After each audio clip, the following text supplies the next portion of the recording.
Pwede ba yung tulang nasa huli ng titulo?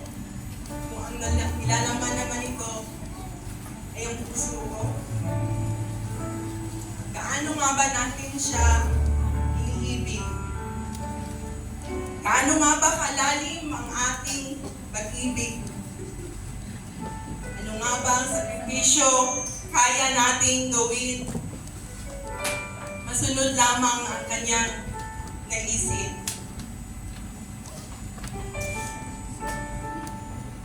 I love you, Lord. Mga katagang namumutawi sa aking mga labi, pero laging may kasamang mga paghigpit. May mga pagtusok sa ikuturan ng aking puso. Sabay ng pag-alala ng iyong pagdurusa. Dalawang kamay na nakalipa na nagpapahiwatig sa akin ng iyong dakilang pag-ibig.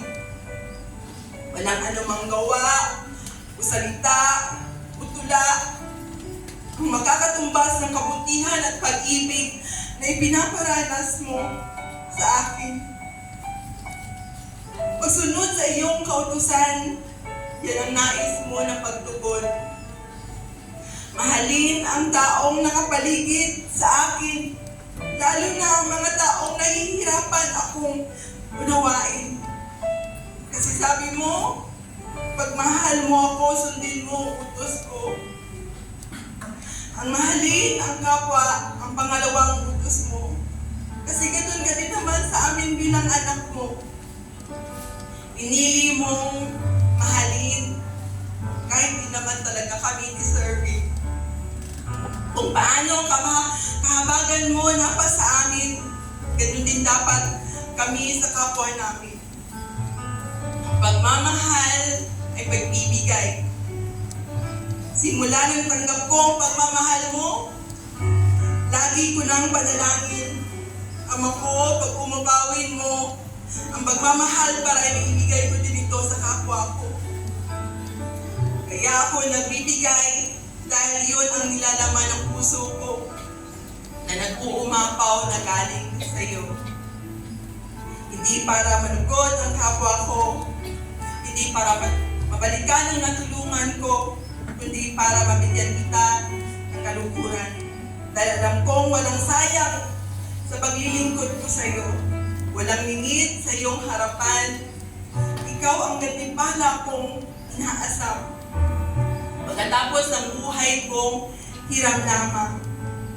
Paanong hindi kita iibigin ng ganito? Kung ang lahat ng ako, lalo na ang pusong meron ako, ay galing din naman sa iyo. Nilikha mo ako, alam mo, pati bilang ng buhok ko. Ako'y anak mo at ika'y ama ko. Galing ako sa iyo at babalik sa iyo.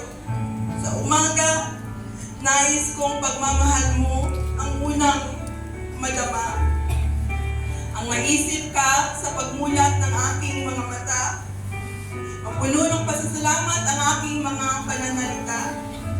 Umawit nagpupuri sa iyong mga nagawa. Sa bagong umaga na ikaw ang mayakda. Sa bawat umaga, nais kong maging pagpapala sa kapwa. Kanino kaya ipapadalo yung pag-ibig mo na sa puso ko'y nag-uumapaw? Sa pagbukas ng bintana, si Aring Araw ang natatanaw. Parang ikaw, Panginoong Jesus, ang liwanag ko, ang ilaw ng daraanan ko. Sa pagtahak ng daan patungo sa iyong kaharian. Ako'y nagnanais, makaliig ka, marinig sa aking pagkulay-kulay ng iyong salita. Sa pagpikit ng aking mga mata, katanungan ko, nalugod ka kaya sa aking mga nagawa? Sa buhay na hiram naway, nagpapala kaya sa lahat ng nakakasalamuha. Panalangin ko na makagawa ng maraming tula, iaalay, magiging salita ng aking buhay. Nais kong sumunod, gawin ang sayo'y nakakalugod. Nais kong masilbing at naibalik lahat ng papuri. Naalala ko, sabi ni Pastor Joey Crisostomo, ang tunay na sukatan ng malagong Kristiyano ay hindi sa lalim ng bersikulo na iyong nasa ulo. Kahit mahalaga naman talaga ito, kundi sa lalim ng pagmamahal sa Panginoon at sa kapwa. Ito na nga ang titulo ng tutula ko na mag-iiwan ang katanungan sa inyo. Gaano kalalim ang pag-ibig mo? To God be all the glory.